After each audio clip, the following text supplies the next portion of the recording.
Well, it gives me great pleasure to introduce Mandy, who has been an eco-shamanic practitioner since 2007.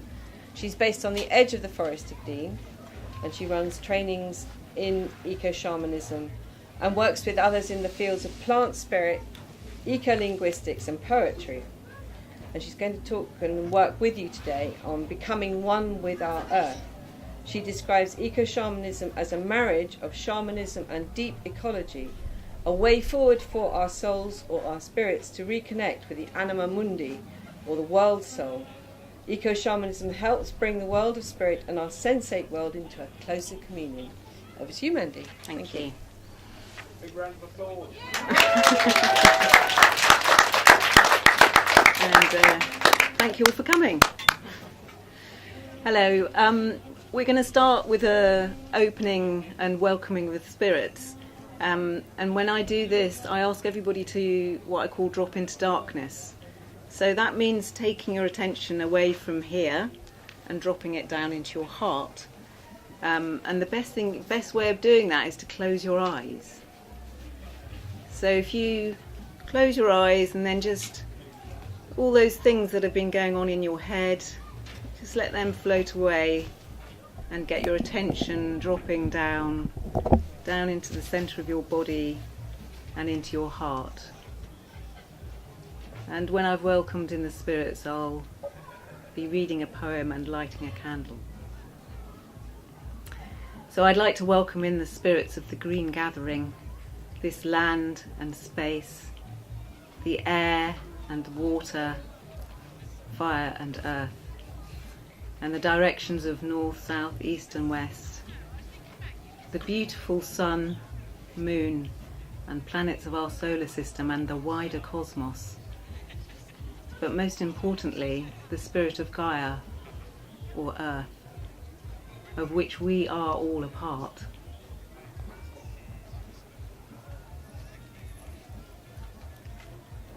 So I'm going to read a poem first and then light a candle. So if you stay in darkness, you can hear the poem better. This is called Wake Up. This morning the birds came before I was conscious. They came on a sunbeam from below the eastern horizon with trumpets for beaks and the melodies of angels. My dreams were collapsed, earthquaked by these mighty choristers of the growing light. No, but none of us learned at school. Our ears discern the wonder of day, pulling us up out of our night seas onto animate land. And they say, glory now, 'tis dawn.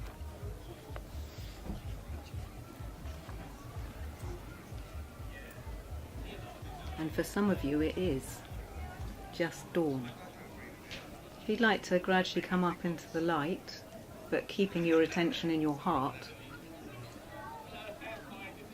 I'm just going to light the candle that I've got here on the floor.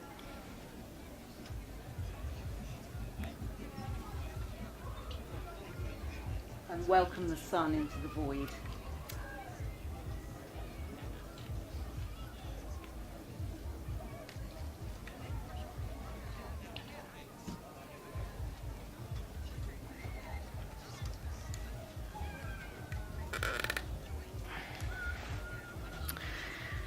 So, this talk is sort of divided up into three components. So I'm going to talk for about 15-20 minutes.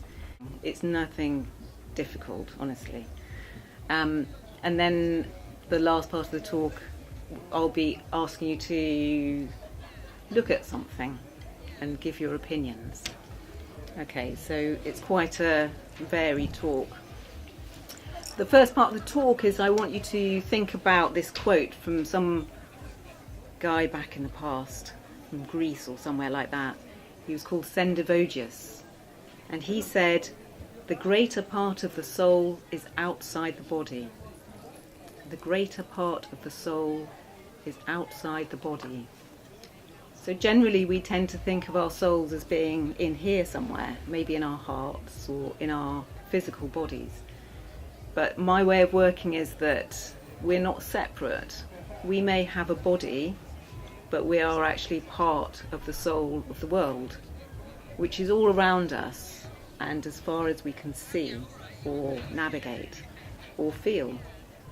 And when we connect into that environment or soul, that world soul, we start to respect it a bit more. So we respect ourselves and we look after ourselves, but when we see our spirit or soul beyond ourselves, then we start to respect and look after that soul beyond ourselves as well. So lots of people ask me what the difference is between shamanism and eco-shamanism. Shamanism is an ancient cross-cultural technique used to access the world of spirit. And we do that, we access the world of spirit to gain information, advice and healing. And we often, mostly shamanic practitioners or shamans, whatever you want to call them, they will use something called the journey method, the shamanic journeying method. So has anybody here done a shamanic journey? Some of you. And can I ask all the others why you haven't done one yet? Because if you do, it can transport you and your awareness. So I recommend you go and do a shamanic journey somewhere. So a shaman merely facilitates the process of conversing or communing with spirit. And I don't like to call myself as a shaman because I don't like to see myself apart from anybody else. So I just practice shamanism. I don't feel particularly different from anybody. And I think also the terminology around shamanism promotes a culture of power, one person having power over many. And I don't want that. I want power to be equal. We all have an equal amount of power available to us. So ecology, the dictionary definition is the study of interactions among organisms and their environment. Now, essentially, eco means connected to the environment. So when you think about the shamanic part of it, it's the eco part is being connected to the spiritual environment around us, of which we're all a part. And it does involve sustainable methods of being and living, which I incorporate into the courses that I run, to encourage people to live more ethically and ecologically. But that's not its basis. It's easy to encourage people to live in that way by getting them to connect and respect what is more than themselves. So eco-shamanism is an approach to all life or earthly beings as spiritual entities. So everything from the tiniest insect to a blade of grass, to a tree, to a river, to a mountain, to the stratosphere, everything has spirit, and it's us that tends to give spirit boundaries. And usually it's just so that we can communicate with each other. But those boundaries are really non-existent. We make those boundaries, they're not there per se, okay? Another thing that part of eco-shamanism in terms of connecting to the wider soul or spirit or anima mundi is to use our senses. So I like to describe our soul or our spirit as our sixth sense. So we have our five senses of sight, hearing, touch, taste and smell. But those are our physical, bodily ways of getting information into us from the outside. But that feeds the sixth sense, which is actually inside us and outside us. So we'll be doing a little thing with that in a minute, but being sensorily aware within yourself and taking that out and seeing what that information comes in a spiritual way is quite important. So the other thing, I suppose, that my work is slightly different from usual shamanic practice is that I base a lot of it on perception and perspective. So So the way we perceive things, if we shift our perceptions or our perspectives, like I'm encouraging you to do now, like going and trying out a shamanic journey, we can see things in a different light, and we can change the way we live or be in the world, or become one with our earth. So not many people have been on shamanic journeys but don't necessarily know what the shamanic worlds are about. People know about upper, lower and middle worlds in shamanism. Okay, so in shamanic traditions, you have three worlds. You have an upper world, which is just up. It's not any better than the lower world, which is just down.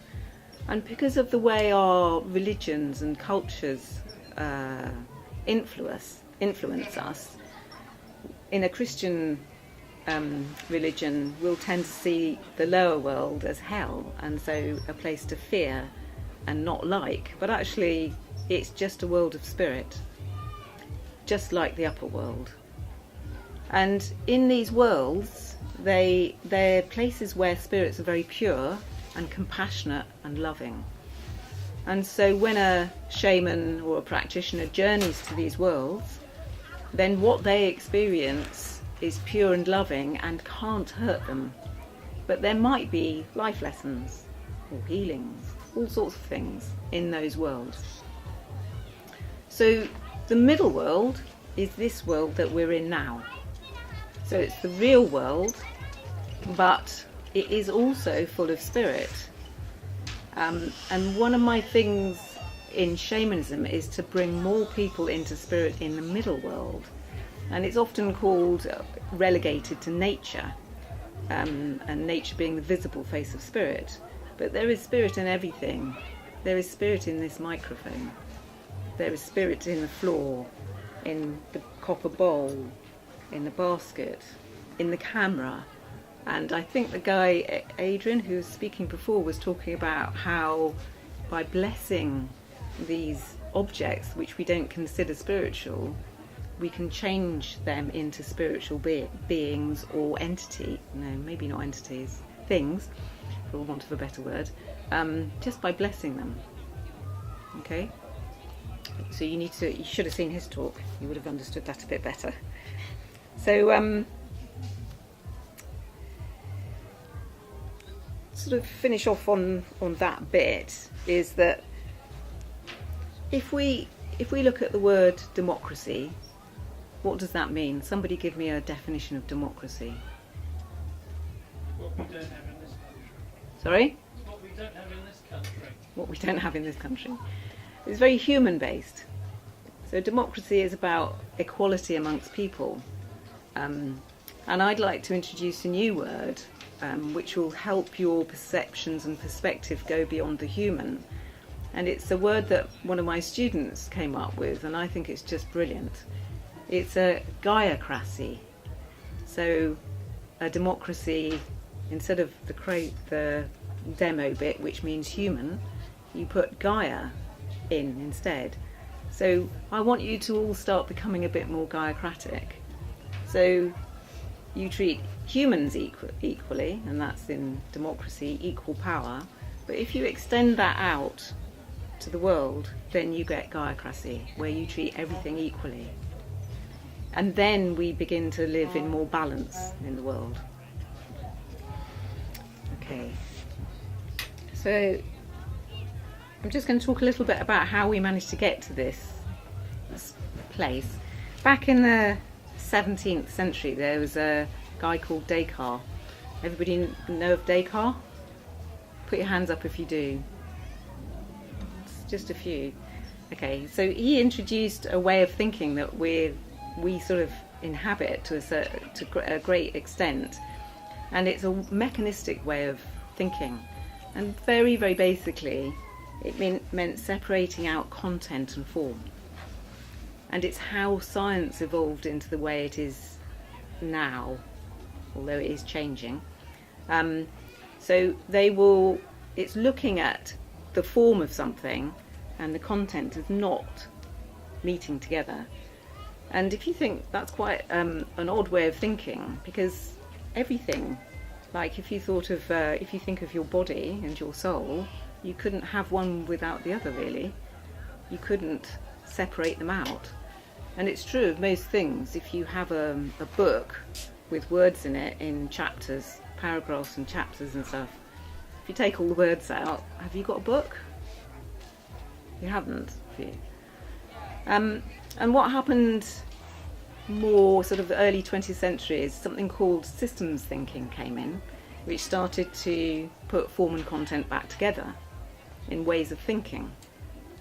And that developed gradually, and to cut a long story short, we got to somebody called James Lovelock. Has everybody heard of James Lovelock? Yeah-ish. Some people haven't.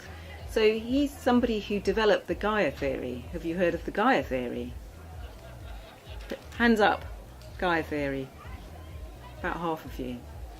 So in the 60s he was working for NASA, studying the atmosphere, and he came to the conclusion eventually that the Earth and its atmosphere is a self-regulating system, like a big ecosystem, and that when one thing is out of balance on one side of the world, then it will create ripples across the other side to make it balance again. Okay, so everything is trying to come into balance. And he developed the Gaia theory with somebody called Lynn Margulis, who's even less well known, but there was somebody else in it too, and it was a woman, just get that one in. And then from the 60s onwards, there was a series of people.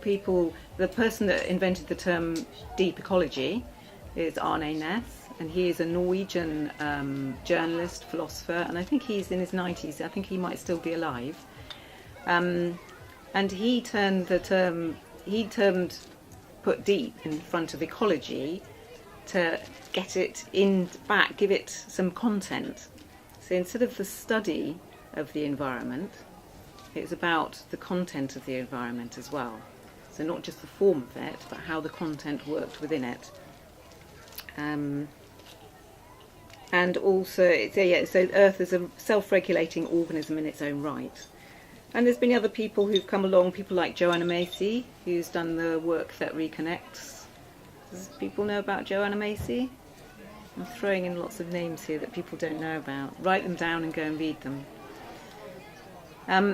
She does the work that reconnects, because a lot of people sort of in the 80s and 90s began to get quite distraught about the way we were treating the Earth. There's a lot of grief involved, and she does work. I mean, again, she's in her 80s, she's still alive, still doing important work, about how we deal with the emotions, because lots of people gave up, didn't know how to deal with the catastrophic nature of what we're doing to the world. And she developed systems which dealt with our emotions, so that we had our emotions, but we could continue to do things anyway. And she developed have people heard of transition towns? Yeah, so she was the person who was sort of behind all that. And then specifically to me, the people that have really affected me is one's a phenomenologist. I never get that one out right, and I did that time. Phenomenologist, somebody who studies phenomenology, which is about phenomenon. And it's to do with the way we see things and perceive things. And the person I particularly admire and I have worked with is somebody called David Abram. Anybody heard of David Abram's Spell of the Sensuous? He talks a lot about the way we receive information through our senses and how we perceive those things and how we perceive things that we've learnt. Say, if you look at the side of this dome, what do you see outside it? Maybe up there we see sky and clouds. That's what we think, but we can't actually see sky and clouds. So what makes us think we're right? So it's a different way. Maybe there's a pink elephant out there. You don't know. I could send you all out to prove that there's a pink elephant out there, but just for now, there's a pink elephant out there. And it's the way that we can persuade people to do things, see things in different ways, not necessarily. I had nothing wrong with the pink elephant, but that's that idea. And the other person that's really affected my way of thinking is somebody called Stephen Howard Booner, who works with plant consciousness. He's written quite a lot of books about how to connect into plant consciousness and how much more they're a part of the world than we are. So read his books too. So talking about all these people and the history of why we've got to here is all very well, but what I'm really aware of is that a lot of these people don't always necessarily put spirit or soul at the forefront of what they do. And from my perspective, spirit comes first every time. And that's where I work possibly differently from your ordinary people. So eco-Shamanism is an approach to life or earth as spiritual entities that coexist and co-create. There's no barriers or separation. Everything's in communion. So that pink elephant might be talking to a tree over there. We don't know. We think we know, but we don't. Our five senses bring us information from out there, and our sixth sense gives it a place to be, in here. And I don't know where you think your soul resides, but I definitely think mine resides in my heart, and that there's no difference between that and your heart, or your heart, or your heart, or your heart, and everybody's heart. So it allows us to become one with our earth, or to be our earth, and to be earthly beings connected to our earth. So I'm going to take you back to Sendivogius, the person I quoted at the beginning. The greater part of the soul is outside of the body.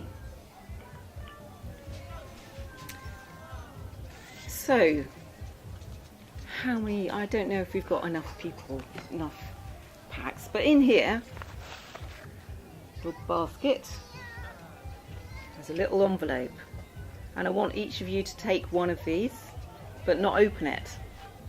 And if we run out, you'll have to share, I'm afraid. Right, so.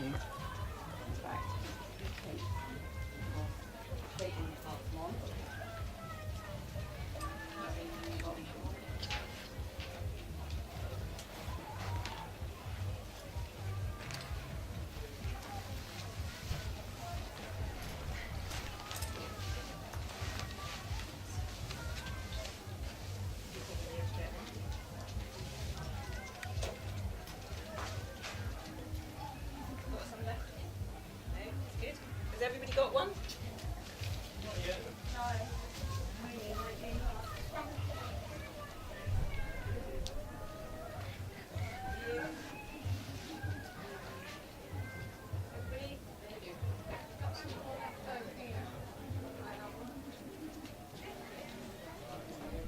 One down there. Is there some left over? Yeah. Yeah.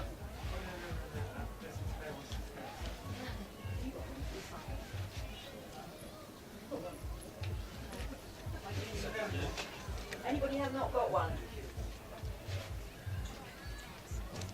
So that one's for spirit. That extra one. Can I have the spare one? Oh, there's always one, isn't there?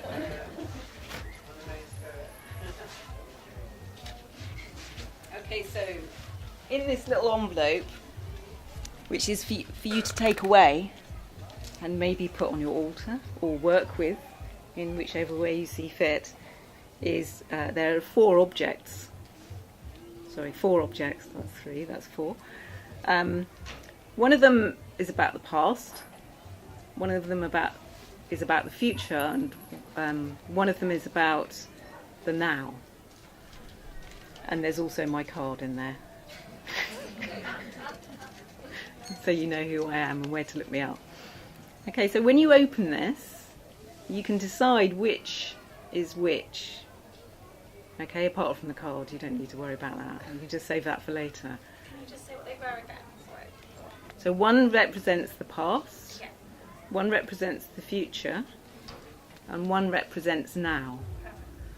So, okay? Brilliant, yeah, thank you. So what I want you to do is open it up and use your senses to explore the objects. Yeah, now. Maybe in the future. That was already gone.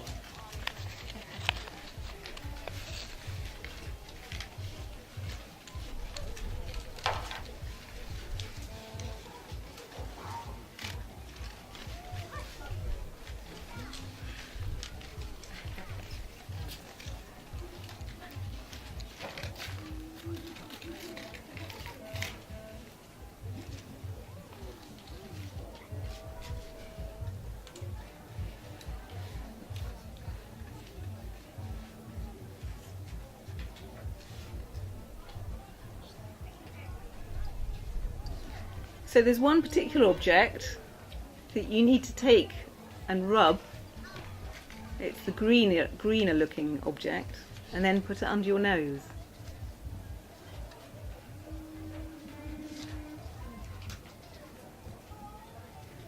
Everybody got that? Is that past, present or future? Past? Well, it was, but it's not now. Present. It's present because you're receiving that information right now. And soon, but that's being really pernickety. Sorry to be rude. Ah, well, there you go. You should stick to your guns. So this is something sensory. So all of you will have got. Who knows what these? There's 4 different types. What are they? Rosemary, sage, lavender, hyssop. Well done. So that represents the present because it's affecting us right now. Okay? So the next thing, everybody would have got a coin. Yeah? What does that represent? Past. Yeah. The past, because it's not currency that is current. If you go and try and buy your lunch with it, you won't get any lunch. Alright? But, as far as I'm concerned, the value of each of these coins is so much greater than the currency we have now. Because they've all had a journey. Some of them have originated from foreign climes. Some of them have been through many, many pockets. They've passed many hands. And they all have their own story. And now you've got them.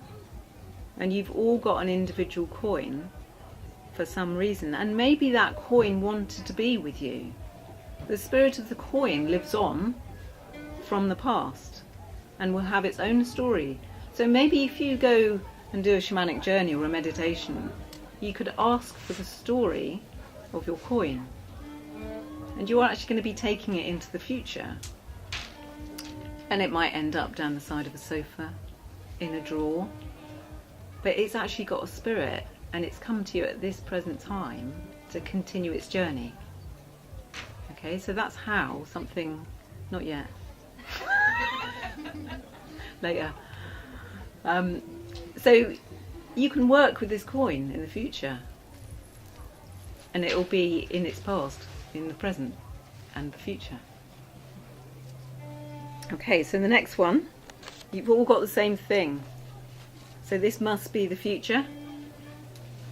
So yesterday I went on a pilgrimage on the South Wales coast, and picked up, there was these seed pods on in a nature reserve, and does anybody know what type of seed pod they are? No. It's everlasting sweet peas, which were wild on the coast, and they represent the future, even though they're at the end of their life from this point, because they carry the potential in their seeds to carry their story into the future.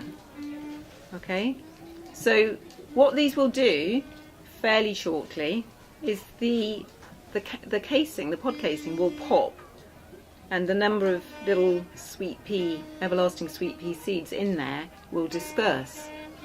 And if you put them back in your envelope and then take them out later, they might all be in a little pile at the bottom. Or you could take it out and you could put it in your garden and let them disperse. Or you can throw it out the car window as you're going home, or bus window or whatever, and they'll disperse there. And they'll be carrying a story into the future, but in the middle world. Okay, they'll have their own spirits. And they may well have chosen me yesterday to pick them all and bring them in here to give to all of you, rather than me just picking them to put in my little envelopes, because I didn't intend to do that yesterday. I was going to put different things in.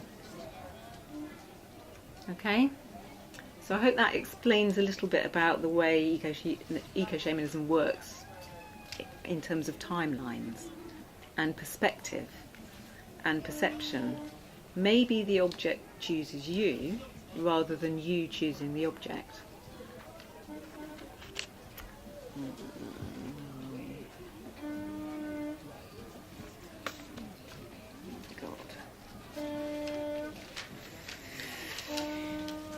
Okay, we're going to do something else again in a minute, but there was one question. Should we do a little... That wasn't a question, I was going to say my coin I put in the future because I'm doing my Irish passport. Did you get an Irish coin? Oh, there you go. I think it may have chosen you. Yeah. Has anybody got any questions before we move on to the next bit? Yes? Are they just used as to write, like, the coin, say it has like a spirit, just to I see like minus, and then, You're giving the coin its monetary value, and I'm trying to give it its story. It's just like, say this chair has a sitting value, but I can give it a story, or it has a story. Many people have sat on it over the weekend, and maybe it's chosen those people to sit on it rather than people choosing that one. Does that make sense? All I'm trying to do is shift your perspective away from what you think it is into something else, and give value to the spirits that are all around us, that we wouldn't necessarily give value to, in a different sense. So money has a very different value in our perceptions to a bit of metal, but we put them together and give it currency. But once that currency is no longer valid, you can't use it to exchange it for goods. It's got a completely different story. It's no longer monetarily valuable, but it has its own story. And every single coin, especially those ones that people find in great big Roman hoards and stuff, I mean, their stories are really, really monetarily valuable, but I don't think they're as valuable as the ones that we just find by chance, that might be quite recent. Yeah? Any other questions? God, I've been quite, I've got everybody to understand me so far. That's good. Okay, so the next thing I'm going to do is a sort of very short explanation of how we can use our perception and perspective in shamanic terms. So it's a system that I've developed called eco-mapping, because I can't think of a better term for it at the moment, but it's about connecting to your immediate environment and how we see it. And so I use it as a healing technique. I actually take people in quite a set method out into nature and use it as a healing practice. But actually what I want to do today is to show you how to use it to change your perspective, or how your perspective can be flipped about according to what you've seen. So in here I've got some pictures because I don't use those things up there. I can't control them, whereas I can control this a bit better. And these pictures I'm going to show you fairly briefly. And I want you to let the first thing or first word that comes into your mind, yeah, to stick. I don't want you to analyse the pictures. I just want the first thing that comes up when you see it. So can everybody see fairly well? So from there around to there. Okay. So here's the first one. You're not going to have it look at it for very long, because it's not about working out what it is. It's working out what the effect of it is. All ready?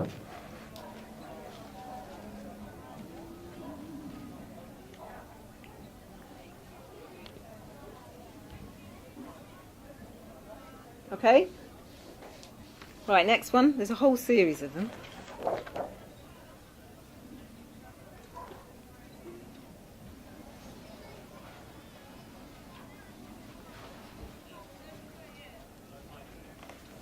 Next one.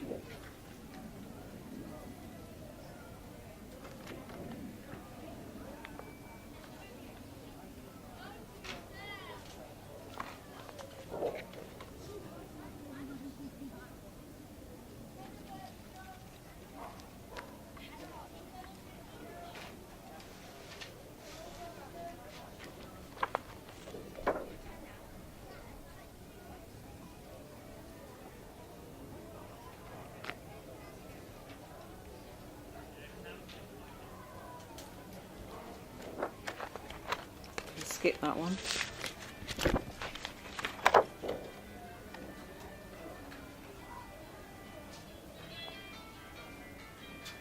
Is that a mobile phone? Who is it?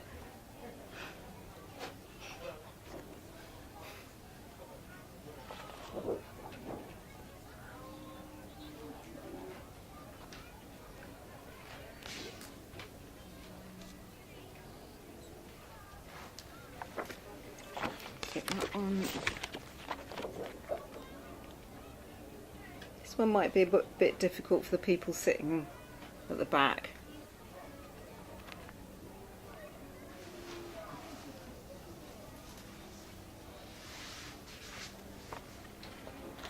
And one more.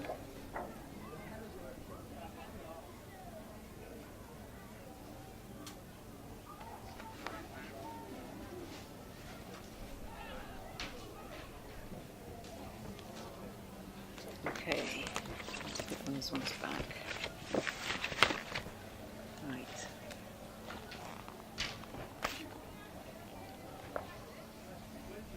Okay, so what I want to do is for people to just shout out randomly what they saw when they saw this one. Fire. Tree. Tree. Halo. Ship. A gap. A lion. A car. Wow. Anger. So we're all coming up with very different interpretations. And what it literally is a tree that is caught by a cloud at sunset. Can you see the cloud? So that's once in a lifetime moment. A second later, maybe 5 seconds later, that wouldn't have happened. Yeah? And it happened when I was walking home one day, and I was desperate. I'd been out on a walk, and I was desperate to get home to see the sunset. And I was in that sort of, oh God, I've got to get home, I've got to get home, I've got to get home. And then something tapped me on the shoulder, which I believe is spirit, and got me to turn round. And that's what I saw. And of course, so why did I have to go home to see the sunset? It's right there. And not only was it right there, but it was a once in a lifetime sort of moment to capture that particular moment, where the cloud is round the tree. Okay. So this next one, what did people see? Freedom. Yeah. Carry on. Tree in the morning. Dancing. Dancing. Burst. Burst. Oh, I can't cope with it all. So again, lots of different things, but it's very similar to that last one. Yes? It's actually birds erupting from a tree at sunset. And there's some houses at the bottom. But it's very, very similar to this one. And you think, so what? That's sort of a once in a lifetime moment again. The difference, there is no difference apart from the fact that somebody sent me this photo within a week of me taking that photo, not knowing that I'd taken that photo. So it made this photo, to me, doubly important. Because it was trying to tell me something. And this happened when I was starting to develop this sort of alternative shamanism or eco-shamanism. And we do all see different things when it's sort of first impressions, when we can't see things very clearly. We all have our different interpretations. And although we're all humans in physical form, that's the content. Each of us has a different content, or soul, or spirit, that connects into these outer places. So, what did everybody see with this one? Earth, eye, orbit, intricate, iris, whale. You said whale, did you? A whale? Is that a whale's eye? No. Blue, it's a blue. Oh, blue. Yeah, it is very blue. Okay, so what you think it is isn't actually what it is. It's not an eye, it's not Earth, it's not an orbit. It's none of those things. But can you see how you immediately assume what you see? It's actually a picture of a spring in Bath, in the crossbars, that comes up through the centre, that hole, that's the water coming up. But when I saw it, all I could see was an eye, Earth's eye. And it's actually shaped in the shape of the sculpture that it comes up in, is shaped like an eye too. And it feels to me a bit like, when I saw it, it felt like, because these are spring waters coming up from the depths, it's almost like Earth crying so that she can see better, or he can see better. Yeah? So it's not necessarily what you think it is. And to a certain extent, this is why modern media is so brilliant, because I can make it look like something else. Yeah? So what do people see with this? Tree canopy, reflections, lightning. Lighting. And it's just like lightning too, isn't it? I What? didn't really, with that I felt something.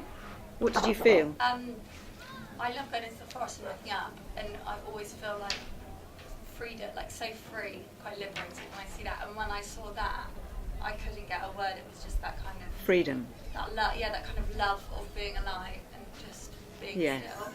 Yes. So that for me was a feeling that it conjured up. Okay. So what it actually is, some people might have heard of this, quite a new term. It's called crown shyness. And it's when you look up in the forest, and what happens is the trees are sensitive to each other, and they leave gaps in between their canopies. And they create these beautiful, there's quite a few of them coming up on the media now, these beautiful patterns. But actually when I saw that, when I was looking up, I was trying to look for crown shyness, but all I could see was a mountain pass with snow. And the trees were like the edges of the mountains disappearing off. So it's like a snow path to me. Yeah? Okay, so this is a interesting one. What did everybody see with this? What was that? A bow. A leaf bud. Beauty. Beauty. Flowers. Butterfly. Yeah. Yeah. It's interesting the way that when you're presented with something, if you have a feeling come up, that's even more extraordinary, I think. And sometimes it sits in the sort of your cultural background as well.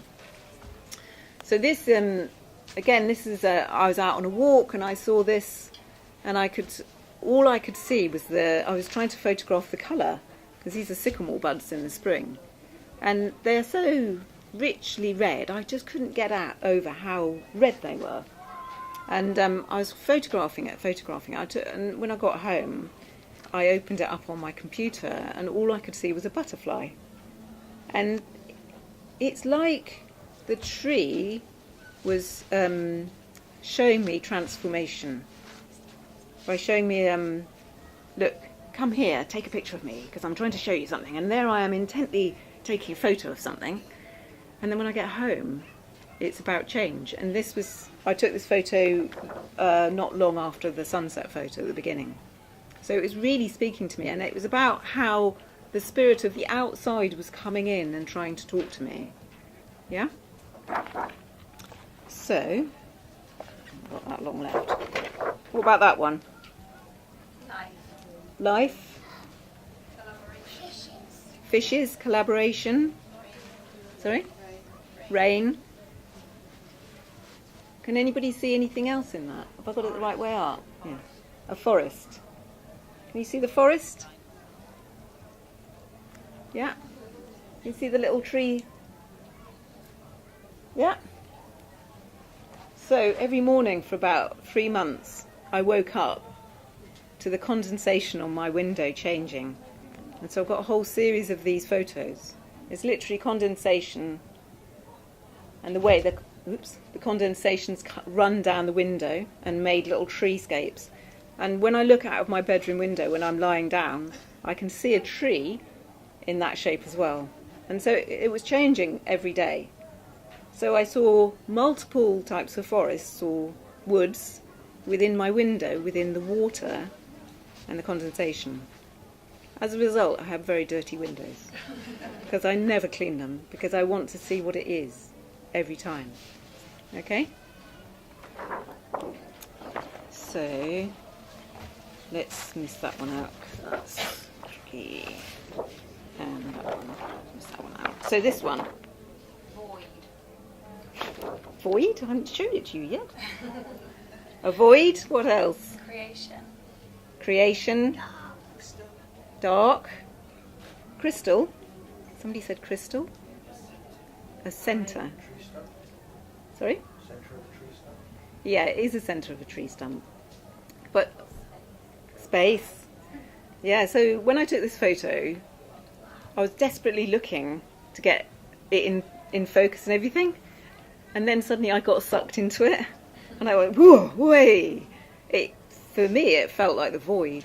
And so, for me taking the initial photos, this was only last year, when I start taking photos now, I find I get pulled into what the spirit of the thing is outside of myself. And then it starts to inform me. And when you get to that stage of letting the outside in, then your spirit starts to become one with our earth. Okay? Right, I'm going to carry on now. Nearly finished. So just going to say Sendivogius again. Anybody remember it? The greater part of the soul is outside the body. Okay? That can be your mantra. And I'm going to finish with a poem. I started writing poetry when a couple of years ago. Well, I've always written a couple of bits here and there, but nothing to write home about really. And then when this work started to come through, the poems started to come through, and they're rare. They're not, or every morning I'm writing a poem. They're when the outside speaks to me, and at the moment, all my poems are about birds. For some reason, I don't know why, but I'm not trying to make them anything else.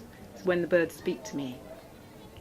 So if you drop your attention down into darkness again by closing your eyes, you'll be able to hear what the bird is saying that much better. Okay, so if you go into darkness, this is called wren. It's a very little bird that is the most common bird in this country, but it's also known as the king of birds. Said the human, "Wren, why do you shrill so? Are you not hungry and need to hunt? Are you not thirsty and seek water? Why do you stop and sing?"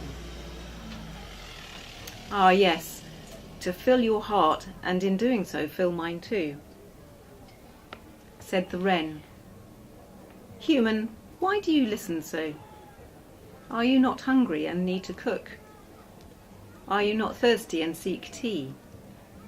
Why do you stop and listen?" "Ah, yes, to fill your heart, and in doing so fill mine too, for I have been heard." Thank you. That's the end of the talk.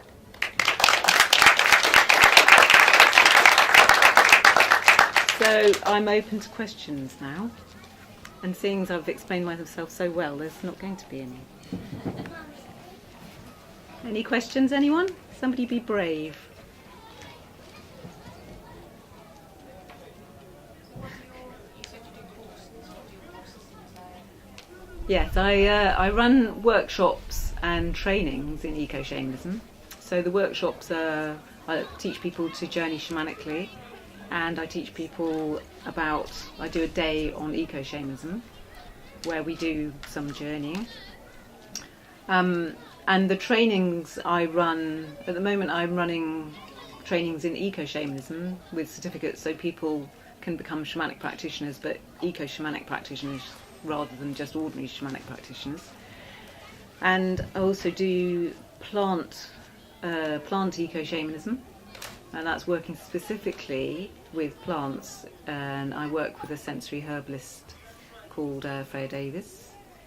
And I also run workshops with somebody called Jane Embleton, and also pilgrimages, and we work with land energies, and specifically with walking the land and seeing what the land wants us to do in response to our walking it, shifting energies around. At the moment we're working with the River Usk, which is just down that way, and yesterday I was doing the pilgrimage yesterday to try and find a route to take a group of people down to the mouth of the Usk, because we believe that a lot of the towns on the way up of the Usk River are slightly out of kilter, and we think it's because the rivers often get blocked by energies like bridges and weirs and all that sort of thing.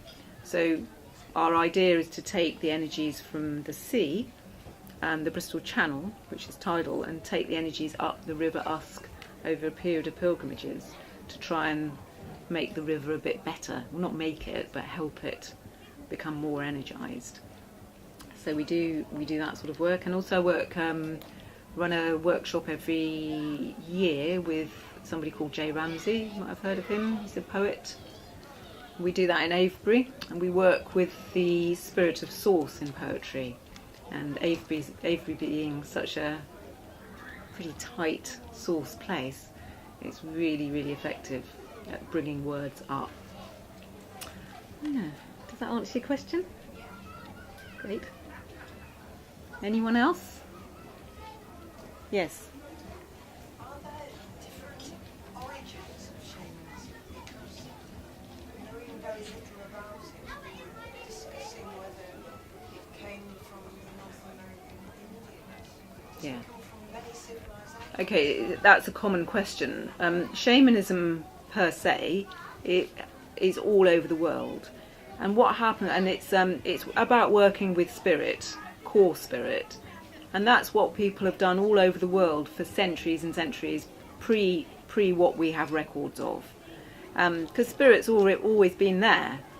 But what happens is that every culture is different, in the same way that I and you are different, and so your cultural upbringing or your environment may lend you to seek tools or ways of working which are very specific to you in your culture. whereas in my culture they may be very different. So if we take the example of the Native Americans, a lot of people associate Native Americans with shamanism because a lot of us grew up on Western films, yeah? And we have visual imagery of Indians beating drums and living in tribal communities, which the West weren't doing at that time.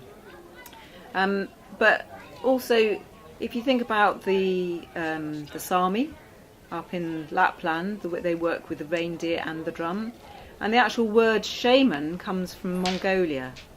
So it's not actually a British word. But one of the reasons I think that the word shaman has become very, well, trendy, for want of a better word, is because there's the term religion. There's a bubble, look, a spirit bubble come in. Is that the word religion has become quite a dirty word, and people coming out into the sort of alternative way, they need somewhere for spirit to be. So the word shamanism is quite an acceptable word, and compared to 10 years ago, you know, I could have been giving this talk 10 years ago and maybe one person might have heard the word shaman. And now it's really quite widespread, so you can see how fast that's gone. And, you know, the original word for shamans in this country may have been druid or witch or wizard, but you know what's happened to the witches. So I don't call myself a witch for obvious reasons. Thank you so much. That's lovely. Thank you for coming and for staying and listening and talking. The word witch, it's often sort of out in the ordinary world out there. You say that witch is used in a derogatory way with humour. You know, the people, if I explain what I do, they say, "Oh, you're the village witch, aren't you?" And I used to have black cat, and I have got besom brooms as spiritual tools. But the witches hid their shamanism or their spirit work when they were, what's the word, when they were persecuted, that's it, thank you. When they were persecuted, they hid their magic in ordinary objects. So in those days, most people didn't have ordinary floors, they had dirt floors, and they swept them with brooms. And so the broom, the besom broom, took on spirit, because everybody had to have one, so it wasn't a sign you were a witch. So the other objects are things like spoons and aprons. So there's a whole wealth of things like that. Okay? Does that answer your question? Good, thank you. Anyone else?